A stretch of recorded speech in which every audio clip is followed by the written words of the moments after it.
नमस्कार साथियों, मैं अनीता श्रीवास्तव आपका हार्दिक अभिनंदन करती हूँ। श्रीमद् वाल्मीकि रामायण में आज का प्रसंग है सीता का वन में चलने के लिए अधिक आग्रह। विलाप और घबराहट देखकर श्री राम का उन्हें साथ ले चलने की स्वीकृति देना, पिता माता और गुरुजनों की सेवा का महत्व बताना तथा सीता को वन में चलने के तैयारी के लिए घर की वस्तुओं का दान करने की आज्ञा देना।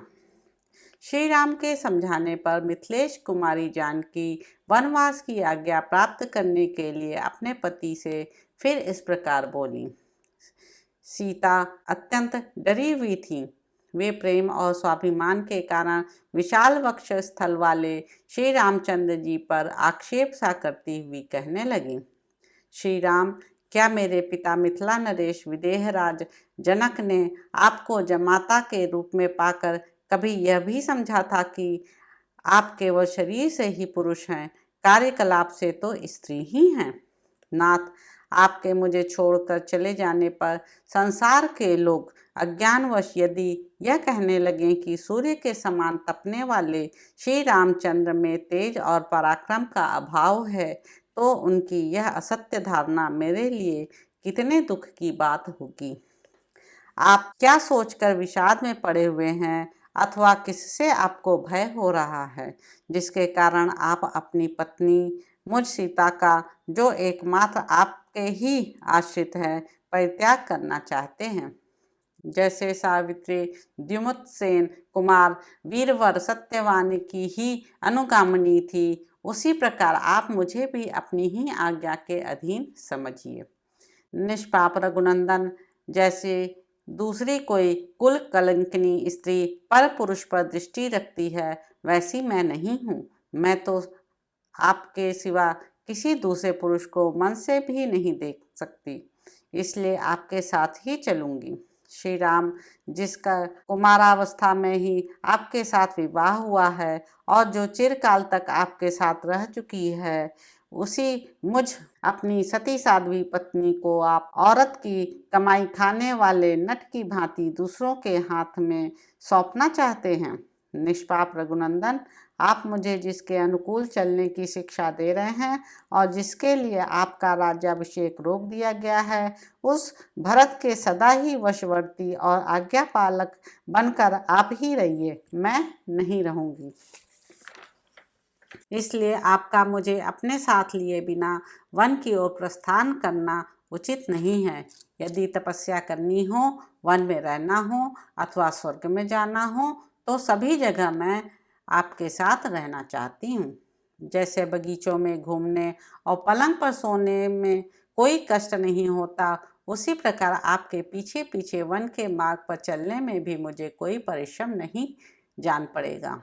रास्ते में जो कुछ काश, सरकंडे, सींग और कांटेदार वृक्ष मिलेंगे, उनका स्पर्श मुझे आपके साथ रहने से रुई और मृग चर्म के समान सुखद प्रतीत होगा।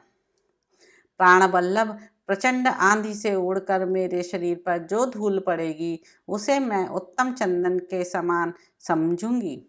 जब वन के भीतर रहूंगी, तब आपके साथ घासों पर भी सो लूंगी। रंग बिरंगे कालीनों और मुलायम बिछौनों से युक्त पलंगों पर क्या उससे अधिक सुख हो सकता है। आप अपने हाथ से लाकर थोड़ा या बहुत फल, मूल या पत्ता जो कुछ दे देंगे, वही मेरे लिए अमृत रस के समान होगा। ऋतु के अनुकूल जो भी फल फूल प्राप्त होंगे, उन्हें खाकर रहूंगी और माता पिता अथवा महल को कभी याद नहीं करूंगी। वहाँ रहते समय मेरा कोई भी प्रतिकूल व्यवहार आप नहीं देख सकेंगे। मेरे लिए आपको कोई कष्ट नहीं उठाना पड़ेगा। मेरा निर्वाह आपके लिए दूरभर नहीं होगा। आपके साथ जहाँ भी रहना पड़े, वही मेरे लिए स्वर्ग है, और आपके बिना जो कोई भी स्थान हो, वह मेरे लिए नरक के समान है। श्री राम, मेरे इस निश्चय को जानकर आप मेरे साथ अत्यंत प्रसन्नतापूर्वक वन को चलें। मुझे वनवास के कष्ट से कोई घबराहट नहीं है। यदि इस दशा में भी आप अपने साथ मुझे वन में नहीं ले चलेंगे, तो मैं आज ही विष पी लूंगी, परंतु शत्रुओं के अधीन होकर नहीं रहूंगी। नाथ, यदि आप मुझे त्याग कर वन को चले जाएंगे तो पीछे भी इस भारी दुख के कारण मेरा जीवित रहना संभव नहीं है। ऐसी दशा में मैं इसी समय आपके जाते ही अपना प्राण त्याग देना अच्छा समझती हूँ। आपके विरह का यह शोक मैं 2 घड़ी भी नहीं सह सकूंगी। फिर मुझ दुखिया से यह 14 वर्षों तक कैसे सहा जाएगा। इस प्रकार बहुत देर तक करुणाजनक विलाप करके शोक से संतप्त हुई सीता शिथिल हो अपने पति को जोर से पकड़कर उनका गाढ़ आलिंगन करके फूट फूट कर रोने लगी। जैसे कोई हथनी विष में बुझे हुए बहुसंख्यक बाणों द्वारा घायल कर दी गई हो, उसी प्रकार सीता श्री रामचंद्र जी के पूर्वोक्त अनेकानेक वचनों द्वारा मर्माहत हो उठी थीं। अतः जैसे अरण्य आग प्रकट करती है, उसी प्रकार वे बहुत देर से रोके हुए आंसुओं को बरसाने लगीं। उनके दोनों नेत्र से स्फटिक के समान निर्मल संताप जनित अश्रु जल झर रहा था, मानो 2 कमलों से जल की धारा गिर रही हो। बड़े बड़े नेत्रों से सुशोभित और पूर्णिमा के निर्मल चंद्रमा के समान कांतिमान उनका वह मनोहर मुख संताप जनित ताप के कारण पानी से बाहर निकाले हुए कमल के समान सूख सा गया था। सीता जी दुख के मारे अचेत सी हो रही थीं। श्री रामचंद्र जी ने उन्हें दोनों हाथों से संभाल कर हृदय से लगा लिया और उस समय उन्हें सांत्वना देते हुए कहा, देवी, तुम्हें दुख देखकर मुझे स्वर्ग का सुख मिलता हो तो मैं उसे भी नहीं लेना चाहूँगा। स्वयंभू ब्रह्मा जी की भांति मुझे किसी से किंचित भी भय नहीं है। शुभानने, यद्यपि वन में तुम्हारी रक्षा करने के लिए मैं सर्वथा समर्थ हूँ, तो भी तुम्हारे हार्दिक अभिप्राय को पूर्ण रूप से जाने बिना तुमको वनवासिनी बनाना मैं उचित नहीं समझता था। मिथिलेश कुमारी, जब तुम मेरे साथ वन में रहने के लिए ही उत्पन्न हुई हो तो मैं तुम्हें छोड़ नहीं सकता। ठीक उसी तरह जैसे आत्मज्ञानी पुरुष अपनी स्वाभाविक सन्नता का त्याग नहीं करते। हाथी की सूंड के समान जांघ वाली जनक किशोरी पूर्व काल के सत्पुरुषों ने अपनी पत्नी के साथ रहकर जिस धर्म का आचरण किया था, उसी का मैं भी तुम्हारे साथ रहकर अनुसरण करूँगा, तथा जैसे सुवर्चला अपने पति सूर्य का अनुगमन करती है, उसी प्रकार तुम भी मेरा अनुसरण करो। जनक नंदिनी, यह तो किसी प्रकार संभव ही नहीं है कि मैं वन को ना जाऊं, क्योंकि पिताजी का वह सत्य युक्त वचन ही मुझे वन की ओर ले जा रहा है। सुशोर्णी, पिता और माता की आज्ञा के अधीन रहना पुत्र का धर्म है, इसलिए मैं उनकी आज्ञा का उल्लंघन करके जीवित नहीं रह सकता। जो अपनी सेवा के अधीन हैं, उन प्रत्यक्ष देवता, माता, पिता एवं गुरु का उल्लंघन करके जो सेवा के अधीन नहीं हैं, उस अप्रत्यक्ष देवता दैव की विभिन्न प्रकार से किस तरह आराधना की जा सकती है। सुंदर नेत्र प्रांत वाली सीते, जिनकी आराधना करने पर धर्म, अर्थ और काम तीनों प्राप्त होते हैं तथा तीनों लोकों की आराधना संपन्न हो जाती है, उन माता, पिता और गुरु के समान दूसरा कोई पवित्र देवता इस भूतल पर नहीं है। इसलिए भूतल के निवासी इन तीनों देवताओं की आराधना करते हैं।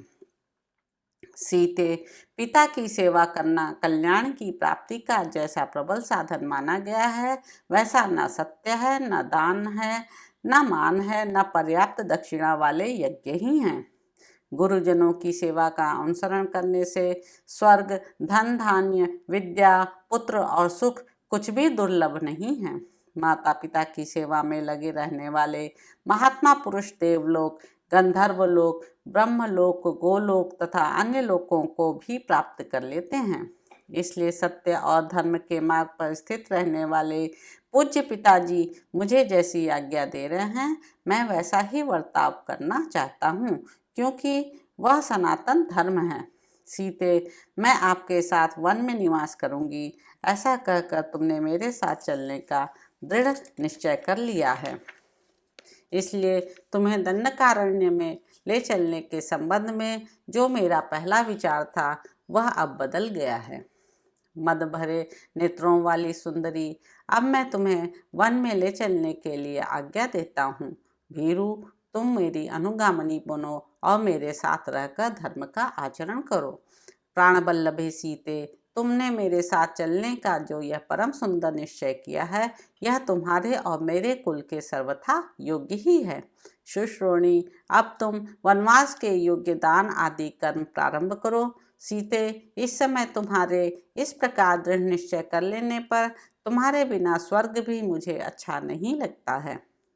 ब्राह्मणों को रत्न स्वरूप उत्तम वस्तुएं दान करो और भोजन मांगने वाले भिक्षुकों को भोजन दो। शीघ्रता करो, विलंब नहीं होना चाहिए।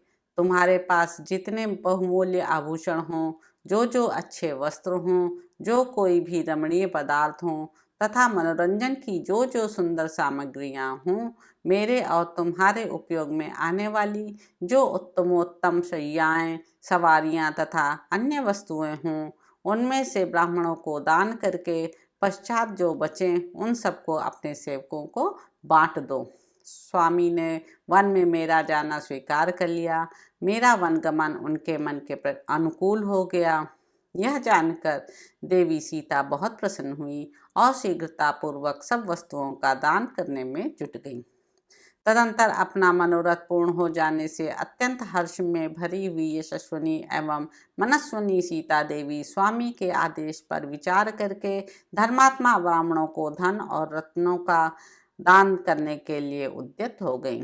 तो इस प्रकार साथियों, अयोध्या कांड में निहित 30वां सर्ग यहाँ पर समाप्त होता है।